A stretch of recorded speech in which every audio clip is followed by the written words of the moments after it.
দুয়ারে কড়া নাড়ছে পবিত্র ঈদুল আজহা। এরই মধ্যে জমে উঠেছে বন্দর নগরী চট্টগ্রাম সহ দেশের বিভিন্ন জেলার কুরবানির পশুর হাট। ক্রেতারা বলছেন এবার পশুর দাম অনেক বেশি। চট্টগ্রাম মহানগরীতে স্থায়ী 3টি কোরবানি পশুর হাট সহ মোট 10টি হাটে পুরো দমে চলছে পশু বিক্রি। দেশের বিভিন্ন প্রান্ত থেকে ট্রাকে ট্রাকে পশু ঢুকছে হাটগুলোতে।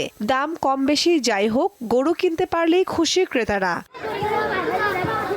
আর বিক্রেতারা বলছেন অন্যান্য বছরের তুলনায় এবার গোখাদ্যের দাম বেশি হওয়ায় অনেকটা বাধ্য হয়েই বেশি দামে পশু বিক্রি করতে হচ্ছে তাদের।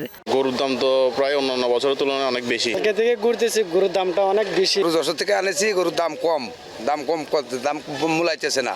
ভারতীয় গরুর আমদানি খুবই কম রাজশাহীর হাটগুলোতে। দেশি গরুর দিকেই নজর ক্রেতাদের। তবে গতবারের চেয়ে এবার গরু প্রতি 20 থেকে 25 হাজার টাকা বেড়েছে। দাম কম তুলনামূলক, খাদ্যের দাম বেশি। গরুটা আমি কিনলাম 1,52,000 টাকা।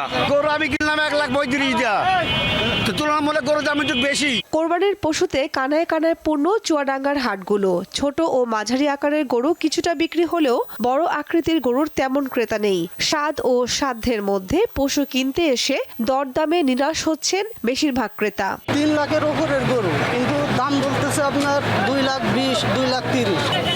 গরু একটা নিয়েছি, আরো 17টা নেব।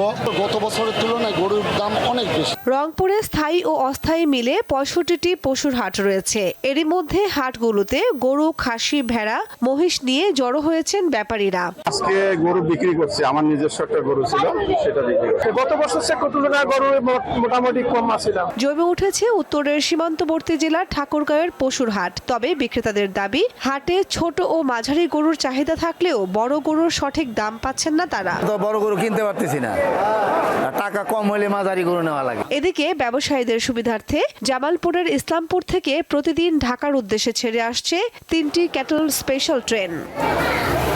কামরুন নাহার, দীপ্ত, বার্তা কক্ষ।